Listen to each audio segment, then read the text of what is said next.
So now that I've established the fact that these are advanced beings, very sophisticated, very knowledgeable, way more advanced than us. I'm talking about a million plus years more advanced. The master architects. Stone masonry originated with Thoth the Atlantean and the builders that came from other places. It didn't originate here on this planet. This has been talked about in many, many ancient texts. Sometimes people want to doubt some of the things that I say, but they haven't taken the time like I have to go through these texts. It's been now 20 years of research just in text alone, and over 1,000 books later. And in the more recent last 7 years, just going through hundreds and hundreds of different tablets and scrolls and traveling around the planet and talking to locals, talking to homegrown archaeologists, getting the insights, getting the inside information, you come to realize that it was a very, very incredible past on this planet, and not only on this planet, in our solar system itself. So Thoth says he says to himself, I've got to leave something behind that people in the future, when they start to become more advanced consciously and technologically, can get their hands on and digest and begin to utilize this in their life to take the mankind back to the golden age, because we go through these cycles, these yugas. And right now we're what I believe is in the Tetra Yuga. Some people want to say that we're in the Bronze Age, but I really don't believe that. I really believe at this point here, after reading this and studying the tablets, we're more on the swing up side, going back towards the golden age again. And we here, all of us are really the pioneers of making or allowing this to happen to mankind, to get back into this golden age where, for 20, 30,000 years, the world's at peace, lifespans are extended. This stuff is written in the Bible and many other things as well, many other ancient texts. These exact phrases are all copied from the Emerald Tablets, where man's lifespan is extended, or our level of consciousness is raised to a very high level. We are very spiritual people. We're living in full agreement with each other in terms of how we treat each other, how we love each other. Ultimate, unconditional love is the main thing that's happening on this planet, and also throughout our soul. And everywhere we go, everywhere we touch, we're basically putting out unconditional love. And we're living in synchronicity with nature. We're not destroying the planet. We're living in synchronicity with the planet. All these things we talked about in there, and how to create portals and everything else. So the Hermetica is the key bit of information to help us understand not only how to get there, but to take a journey to inner space before we go to outer space. Because in order to make that advance, in order to jump to the next level as a civilization and as a spiritual person, you have to take a journey to inner space first. And that's what the Hermetic principles are really all about. Hermes Trismegistus, master of all arts and sciences, perfect in all crafts, ruler of the three worlds, scribe of the gods, and keeper of the book of life. Thoth Hermes Trismegistus, the 3 times the greatest, the first intelligencer, was regarded by the ancient Egyptians as the embodiment of the universal mind. While in all probability there's actually existed a great sage and educated by the name Hermes, it is impossible to extricate the historical man from the massive legendary accounts which attempt to identify him with the cosmic principle of thought. So the word thought is where you get Thoth. The word thought came from Thoth. And there's a new slang out here with the younger kids about THOT, thought. So they're taking something that's really powerful, a powerful name, a name that has real true history and everything behind it, and have turned it into a street term that means, slut and all this other kind of crazy stuff. This is how they always trick us. They always get us to use more powerful things to put negative consciousness behind it, so it has no power in your life. But the true reality is Thoth, some people say talk, but thought comes from Thoth. That's where the word comes from. So that was, that quote came from Manly P. Hall, The Secret Teachings of All Ages. Amazing book. Creation according to Hermes. In the beginning, Noahs, which really, Noahs is another word for God, created the second Noahs. You're going to find that these Noahs are spheres. Who becomes, who becomes a craftsman and creates the world. Noahs too creates 7 powers, and the 7 spheres around what will become the earth. The spheres have control over what will be earth. They control what we know as destiny. The 7 spheres are the moon, the sun, Mercury, Venus, Mars, Jupiter, and Saturn. Here is the beginning of astrology. Noah's too sets the spheres in motion, and life on earth begins. And these spheres, you've probably seen them before in the logo for Portal to Ascension. In the necklace that I normally have on, which I just took off just a little while ago, you see me wear it a lot, the flower of life. Now it starts with the seed, okay? So first you have the seed of life, And in the seed of life, you have these circles. You have 6 circles that surround a 7th circle, which create these intersections. And these intersections here, every single one of those intersections is called a vesica piscis. And the vesica piscis is actually the womb of creation. So everything is coming out of this formation here. This seed is literally in you, through you, and out of you. It's all around you at all times. Every plump unit of space-time that exists contains this, this formation inside of it. And if you take a cross-cut section of your DNA, this is the flower of life, and it holds the golden ratio. So it's even inside your DNA. Every aspect of you, every aspect of everything that exists in this entire 3rd dimension emanates, and I mean literally emanates, from this particular shape and form. This is where life comes from, guys. There was a famous scientist that took a flask, flask from a laboratory, and he sterilized it with heat. Then he vacuumed it and sealed it. So it's a sealed, sterilized flask. Should be no way anything can get inside this flask, right? He leaves it sit for a couple days. He comes back, and then he goes ahead and looks at it under an electron microscope. Guess what happened, guys? Life forms. Microscopic life forms fully formed inside the flask. Can't see with the naked eye. Under an electron microscope, you can see these formations of different life forms that came to be out of nowhere. How can that be? Where did they come from? How do we have so many millions of different species on this planet? As many as being extinct, you would think we'd be running out of animals. But every single year, more species actually appear. And they're everywhere.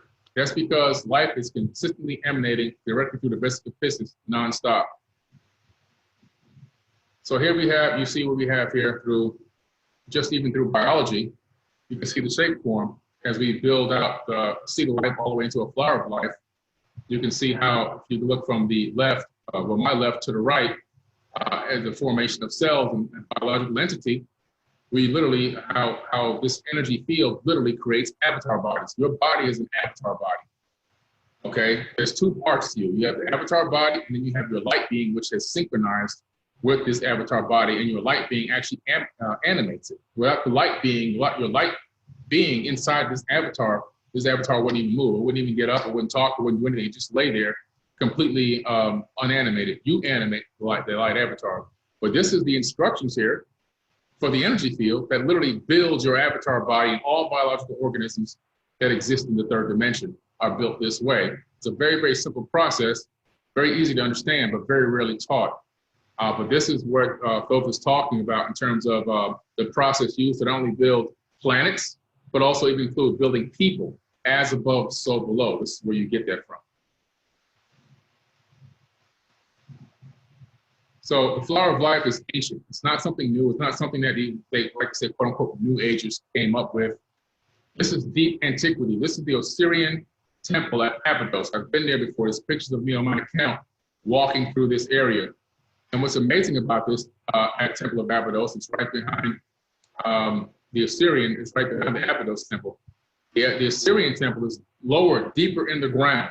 Why? Because the deeper you go, the more ancient you go. As more sand covers up, they build more temples on top of temples to keep the site sacred.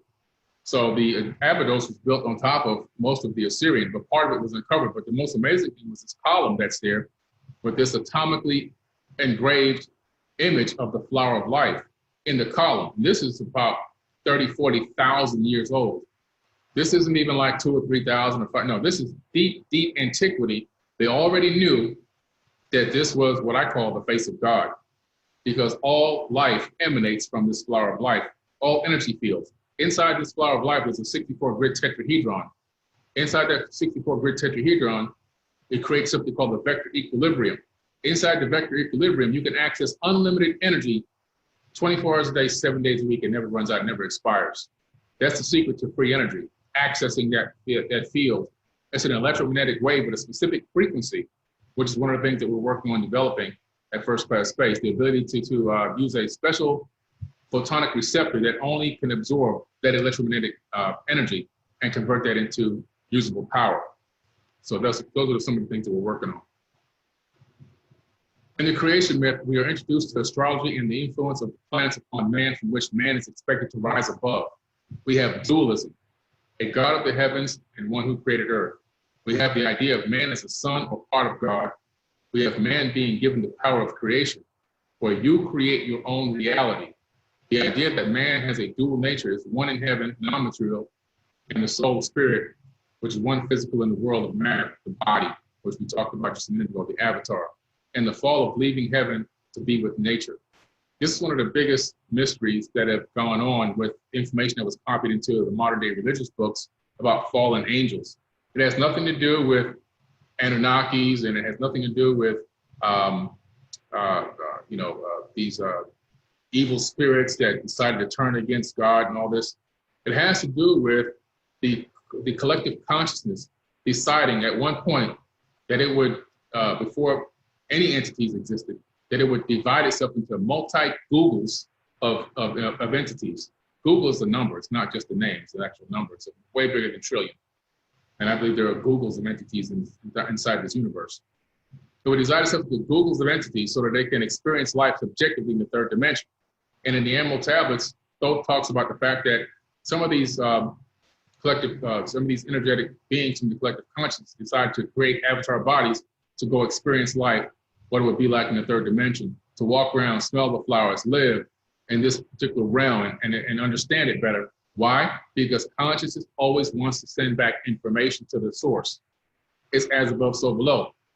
How does your brain work? Your brain is encased in complete darkness. It doesn't know anything going on outside of your head at all. It knows nothing. Your brain knows nothing. But what it does have, it has friends. Sight, hearing, seeing, smell, touch, all your senses. So the brain says to your sensory friends, his sensory friends, it says, hey guys, I don't know what's going on out there. Go out there and collect me some information. So the friends go, okay, we got you. So the friends go out. They start collecting information, but they don't know what themselves what they're collecting. They're just collecting literal zeros and ones, bits of data. They don't know what they've collected, but they collect this information and they bring it back to the brain, which is encased in complete darkness. The brain, as a way of figuring it all out, understands what the information is, and then the brain says, okay, great. Now I'm going to project a hologram as to what's going on outside, and then you navigate through that hologram through a projection from your mind. That's all it is. And so consciousness is the same exact thing. The collective consciousness is this giant consciousness energy source, somewhere probably outside of this dimension, that has sent itself in here and split itself into pieces to collect information and to learn what it's like to be a third dimensional entity of being. And it's now takes all that information that you lived your entire life, transmitting that information directly back to source. And it's collecting it as above, so below. It will not change. So let's talk a little bit about the laws. Move this up here a little bit. Oops.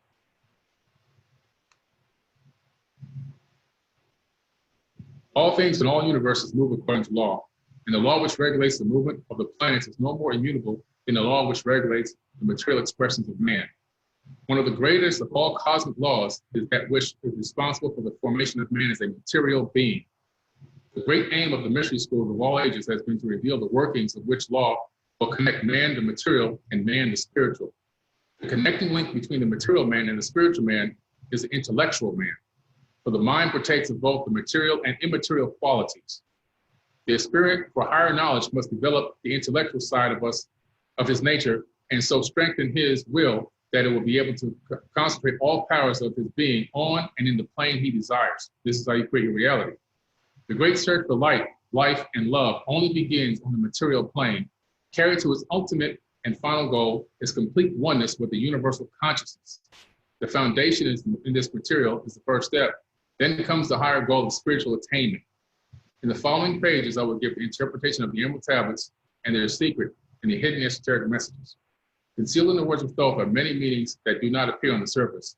Light of knowledge brought to bear upon the tablets will open many new fields of thought.